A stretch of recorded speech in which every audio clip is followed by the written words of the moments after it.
to another reaction video. Today we're reacting to Film Theory. Is this the next Backrooms? Now this is an interesting one, because the oldest view. That's a new one to me. I never heard of this oldest view. It's probably the same like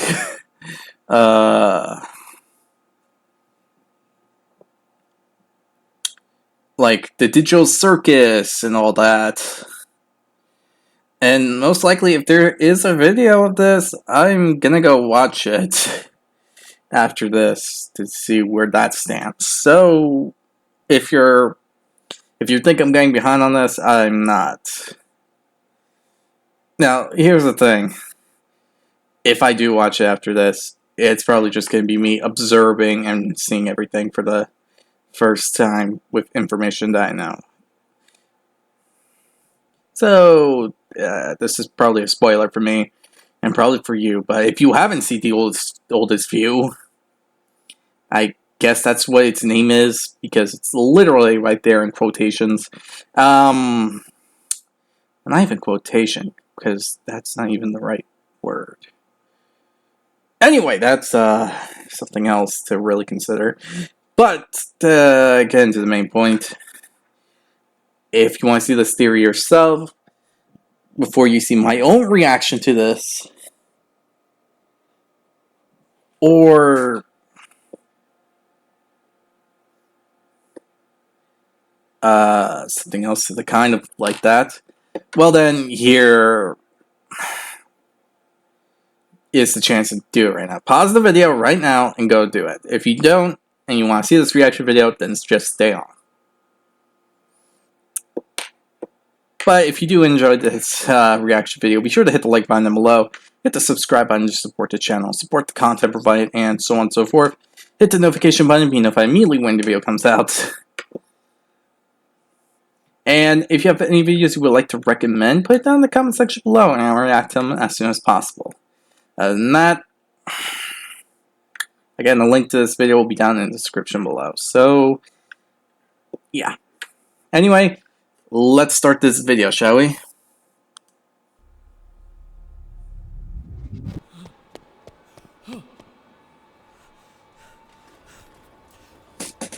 Run.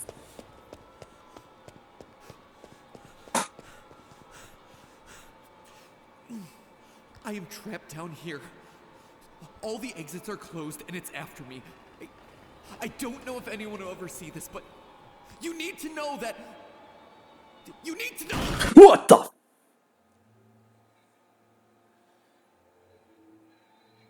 Hello, Internet! Welcome Okay. to Film Theory, the show that reminds you to never trespass on private property, because you might just get stuck in an analog horror series. Ladies and gentlemen, Kane Pixels has done it again. Taking a break from working on his Backrooms feature film to give us a brand new series known as The Oldest View. And while the series certainly draws a lot of ideas and inspiration from... Oh... That actually got me. Oh, Kane, you are a treat when it comes to horror. Oh, wow. Really sticking it to me there, man. Not a fan. That really sucked for me. From Kane's Backrooms videos, something that the series itself calls out... This is literally like the Backrooms from TikTok. It is still very much its own thing. In case you've missed this one, The Oldest View is a more cinematic piece than Kane's previous Backrooms videos, combining his trademark found footage style with a couple of scenes that are more traditionally shot. In the series, we find ourselves behind the camera of a college YouTube vlogger named Wyatt. In what starts off as a normal hiking vlog, Wyatt takes us to this weird hole that he found at the base of a large tree, revealing a staircase that descends straight down into the earth and out of sight. And as any good YouTuber would, Wyatt decides to enter this obviously dangerous murderous, mysterious stairwell, all in pursuit of that sweet, sweet content. At the bottom, almost a mile underground, he finds something completely unexpected, an abandoned shopping mall. But unfortunately for Wyatt, though the mall's devoid of human life, he isn't alone. Slowly, he's stalked by a mysterious monster, a large papier-mâché statue on wheels pulled straight out of the uncanny valley. A statue who seems to hate the fact that his home has been disturbed. Let me tell you, I wasn't sure that Kane was going to be able to recapture the mysterious and horrific lightning in a bottle that he found with the Backrooms, but it's been a while since a piece of media like this has kept me at the edge of my seat. And of course, just like with the Backrooms, Kane has packed this thing to the gills with tons of hidden lore and blink and you'll miss it references. In other words, it was practically begging for an episode. The questions here are just too intriguing not to dive into. What is The Oldest View really about? Okay, first, I would have just sent like a drone or something down there.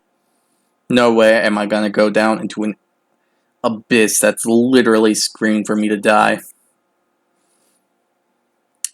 I'd rather take my chances with a camera from a drone than anything else.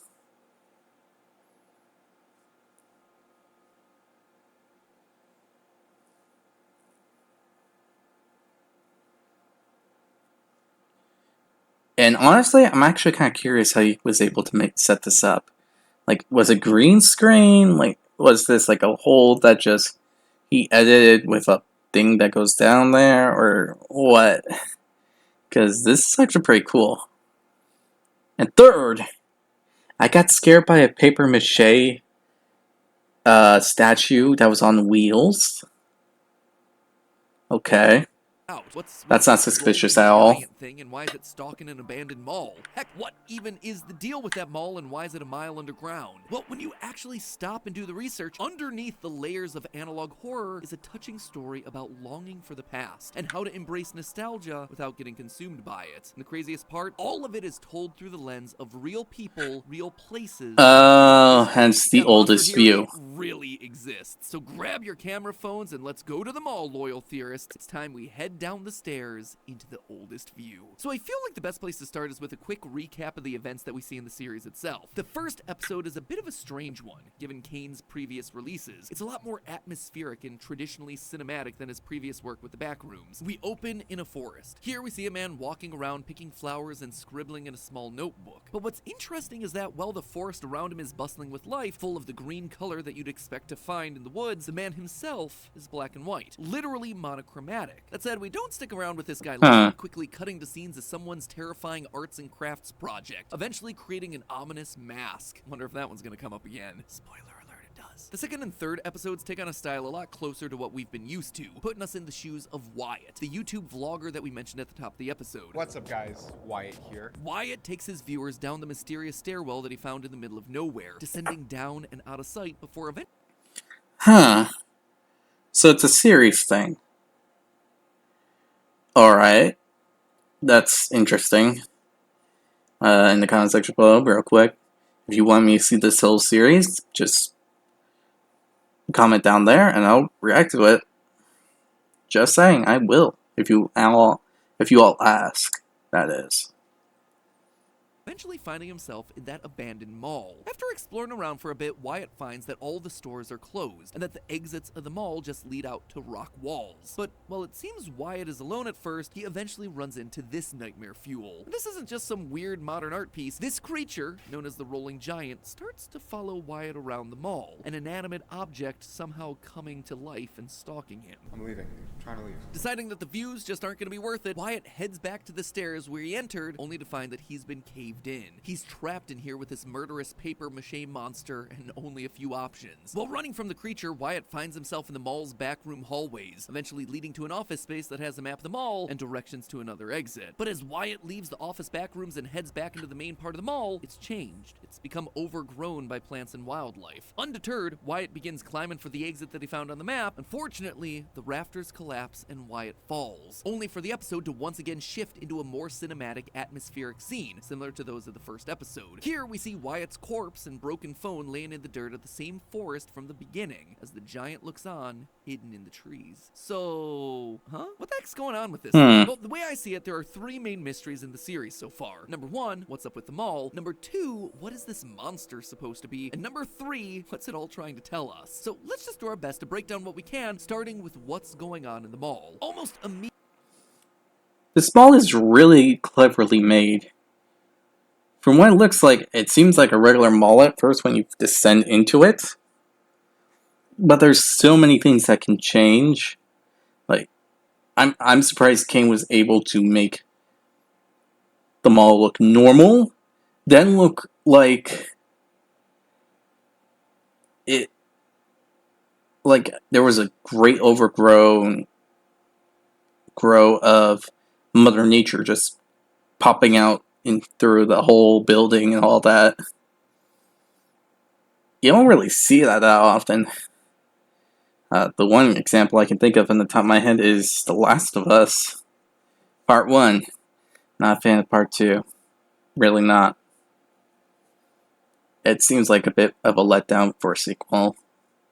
But yeah. Immediately after discovering it, Wyatt finds a sign designating this as Valley View Center. There are also a bunch of references to the city of Dallas, Texas. I keep seeing Dallas show up. I thought this was a really strange and specific detail, so we did a bit of digging. We found that the Valley View Center is actually a very real place that actually existed in Dallas, Texas. But we should also note that the series clearly doesn't take place in Dallas, and likely not in Texas at all. First off, the flora and landscape in the outdoor area that we see towards the beginning of Wyatt's vlogs looks a lot more like what you'd expect to find in Central California. This absolutely makes sense when you consider that Kane is from that part of California, but it's not just a production decision. As Wyatt's exploring the mall, he himself seems to think it's weird that he keeps seeing signs for Dallas everywhere. I keep seeing Dallas show up, but I'm not sure if it's talking about the city. But I've seen like 2 Texas shops, and it's on a lot of signs. So right off the bat, that's pretty darn weird, right? What's this mall from Dallas, Texas doing in California? And maybe more importantly, why is it underground? Well, it's important to note that the Valley View Center doesn't actually exist anymore. Just like most other malls in the US, the Valley View Center was hit hard by the 2000s, thanks in large part to online shopping and companies like Amazon taking much of their business. By 2012, the mall was bought out by an investment group called Beck Ventures, who didn't plan to save the dying mall, but instead demolish it and rebuild the land into a completely different shopping district known as Dallas Midtown. In fact, you can see part of Beck's plan to do this inside of the oldest view. As Wyatt's exploring the office space, you can spot several artistic renderings and publicity images displayed on one of the walls that he walks by. The very same ones that you can find in real life if you go to the actual website for the Dallas Midtown project. See, side by side there? They are one and the same. Why is that a big deal? Well, it's at this point that we should stop and acknowledge that because this building was entirely demolished earlier this year, it means that everything we see inside the oldest view here is 100% CGI. Everything from the giant AMC to the name 8 vegetables that start with B sign, all painstakingly recreated digitally. And if the comments from Dallas locals are any indication, he did a bang-up job of bringing their memories to life. I don't just bring that up to show how impressive Kane's work here is. He chose this specific mall and these specific assets on the walls for reason. That's actually really cool. Something that was demolished being brought back. You don't really see that often.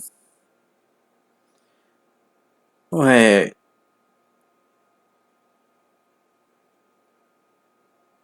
Is this time travel?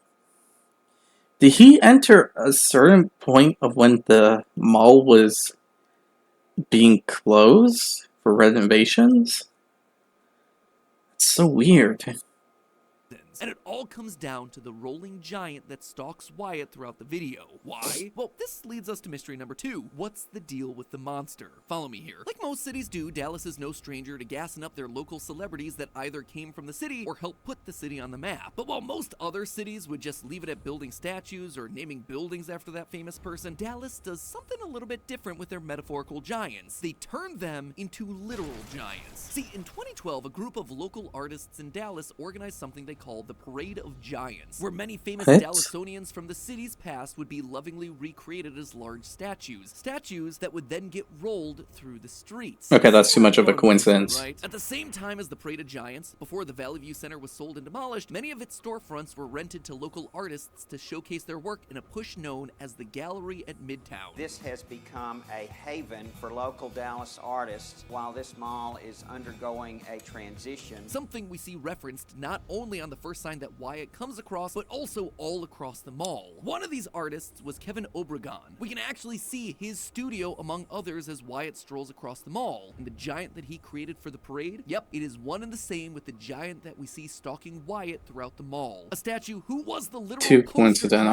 child for the Parade of Giants. So if these statues are meant to be real people important to Dallas history, who is this giant based on? Well, according to the description for the third episode, the creature is credited to Obregon and named the Julien Reverchon Giant. If you didn't know, and I mean, why would you know this? Julien Reverchon was a botanist, someone who studies plants, born in France in 1837. Now, those factoids right there should already be connecting some dots for you. Firstly, the giant itself seems to be made of plants. Notice those massive plant-like hands. Secondly, the stairwell down to this creepy abandoned mall, it was found at the base of a large tree, again showing a connection with plants. And finally, our point of view character Wyatt, what's he studying in college again? Oh yeah, botany. I was able to get a couple of trail cameras from my old botany professor. Clearly there's meant to be a connection here, and perhaps this is a clue as to why the mall is so far underground beneath a tree. It is the roots to our story. Anyway, in 1856, Julien Reverchon moved to the U.S., heading for a Sounds settlement called reasonable, La I Réunion, which guess. is now Dallas, Texas. Unfortunately, travel took ages back in the 1800s, and by the time they eventually got there, La Réunion had basically collapsed. Instead of just turning around though and heading back to France, Reverchon stuck around and joined the nearby community of Dallas back when it was only a few hundred farmers. And from there, he was pretty instrumental in the development of Dallas into the metropolis that it is today, becoming something of a local celebrity while expanding his plant collections and teaching others about botany at Baylor University College. Reverchon Park in the city was even named after Julien after he died. Reverchon is clearly an important That's actually really cool. story. Not only is this creature based on a real sculpture of the guy, but Oh. this is the only time that he shows up. During the third episode, when Wyatt returns to the store that he found the giant in, there's a portrait of a man in one of the storefronts, labeled Julien Reverchon. In front of it is a single twig with leaves on it, a nod to the giant and Reverchon's career as a botanist. Finally, Reverchon is also our connection to the mysterious man in the first episode of The Oldest View. Remember that guy? The dude stuck in black and white while the rest of the forest is green? Well, on IMDb, the character is credited as Julien Reverchon. He's the dude who's out Oh. in nature, picking flowers, scribbling in his notebook, Okay, doing that's his general too coincidental. things. Which brings us then to mystery number 3. Why?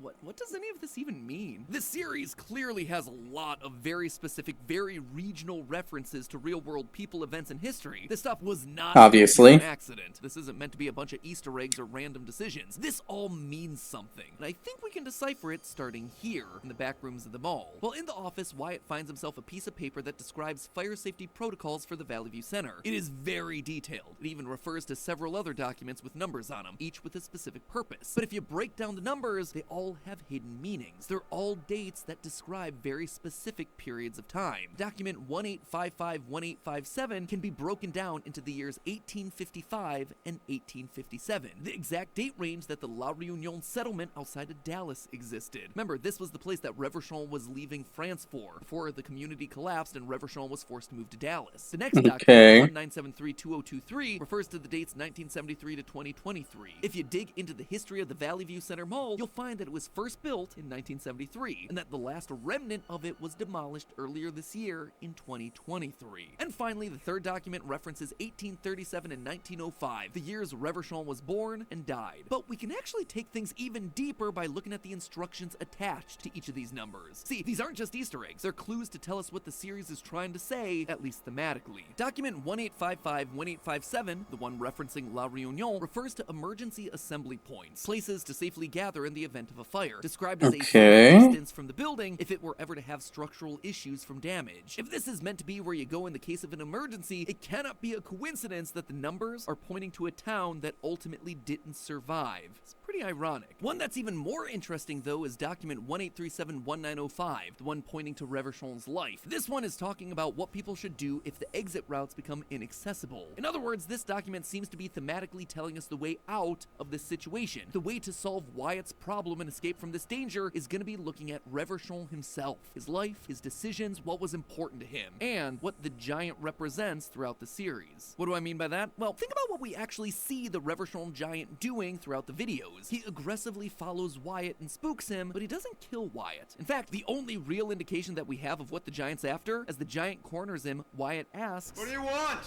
and the giant shows him something strange. The lights flicker, and suddenly there's a pair of dead horses and dead men on the floor. Oh. These are clearly things that Reverchon, the real one, would have witnessed at some point during his life. These men dressed in old-timey clothes and the horses and whatnot, classic cowboy stuff, all a flash from Reverchon's past. And this sense of a flashback isn't just present here. In the first episode of the series, as Reverchon is picking flowers and the giant's being made, we can hear a song titled When the Swallows Homeward Fly. And if you listen to the lyrics, they very much lean into these same feelings of sadness and nostalgia. Quote, when the summer days are gone, when the roses fade and die, and no more is heard the song, parting, oh parting is grief and pain. This is a song about nostalgia, because this is a series about nostalgia, both the good and the bad ways that you can hold on to it. Honestly, this song, this is what made everything click for me. As I was really sitting down to crack the series, the decision to tell this story with Reverchon and these themes in a mall of all places really bothered me. Like, sure, I guess the sculpture's from here, but why dive into this particular story with this man in this place? And then it hit me. Just before Wyatt exits the back rooms and finds them all overtaken by plants, you can see this poster for just the briefest of moments. It reads, "Do you accept this impermanence?" That right there, not exactly a motivational phrase you'd expect to find in a typical Impermanence? workplace, especially one that has been so painstakingly recreated by Kane. No, this poster was put here to make a point. And you know what's truly impermanent in this series? The mall. It's gone. It is a vacant lot in Dallas, Texas now. Evidence of its impermanence for all to see. That is what the oldest view is about. It's a nostalgia trip for anyone from the area. And you don't have to take my word for it. Out of the nearly 17,000 comments left on the third episode at the time that I'm writing this, Kane chose to like just 4 of them. Each one mentioning the strange sense of nostalgia that they got from seeing this mall that they remember but will never see again in real life. Even if you aren't from Dallas, if you're a certain age range, you're probably still going to be feeling a similar sense of nostalgia. Sure, almost everyone who's watched or will ever watch The Oldest View will have never stepped foot into the Valley View Center, but malls were very much a ubiquitous part of American culture for decades. But as more and more of life has shifted online, it is harder and harder for malls to stay in business. Many have closed their doors forever, with estimates saying that only 700 are still open in the US in 2022. Nostalgia is a powerful emotion. It's bittersweet. It also brings a certain type of comfort. Scientists have used nostalgia to alleviate depression and sickness in soldiers, and I think that is the feeling that The Oldest View is trying to capture here despite the spoopy, scary imagery. Look back at those comments that people from Dallas left about seeing Valley View in the video. None of them were sad. They were grateful. They were happy to reminisce about this thing that was a part of their lives and is now forever gone. They were able to bask in that impermanence one final time. It was important to them to honor that memory and not to just milk it for clout and then run away from it afraid like Wyatt, which is why he eventually had to die. Impermanence is the way of nature. It's the way of life. All things eventually come to an end, and you either embrace that or else you're fighting a losing battle. That's something a botanist like Reverchon would know all too well. But hey, that's just a theory. A film theory. Well, I wasn't expecting something this deep. Cut. But yeah, I can understand.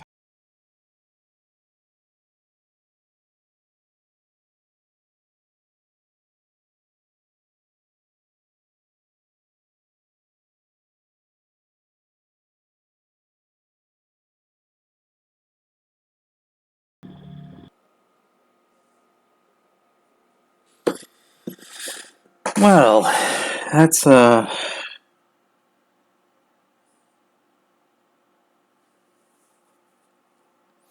something to take in.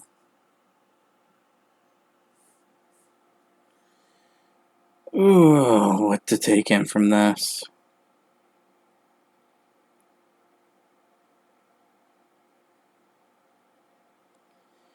Honestly, this brings a strange feeling of understanding, especially at the end.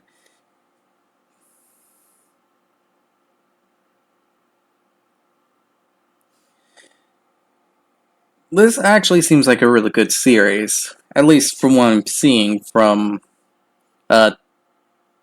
this one video about a theory standpoint of what's going on.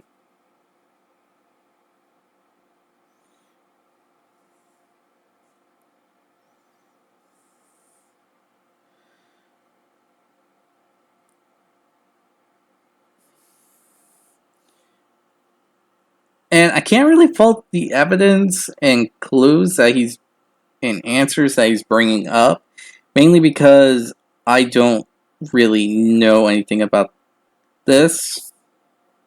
So that may be a coincidental influence, I guess, if that's the right term to use.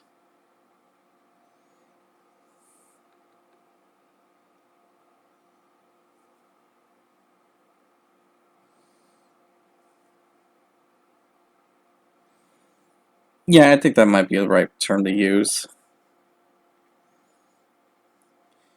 But I can understand what's being said here about being brought back and remembering old times and all that. It makes sense. All of us will feel a sense of nostalgia when it comes to something that we were so used to at a very young age. And it will just hit differently.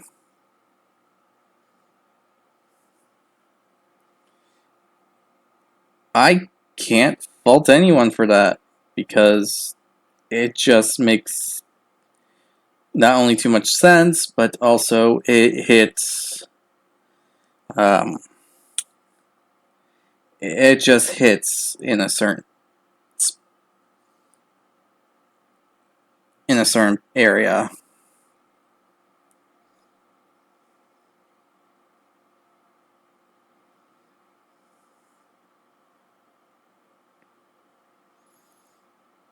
Of remembering the past. So I can't really say anything about this in a negative way, because it's too understandable when it comes down to it.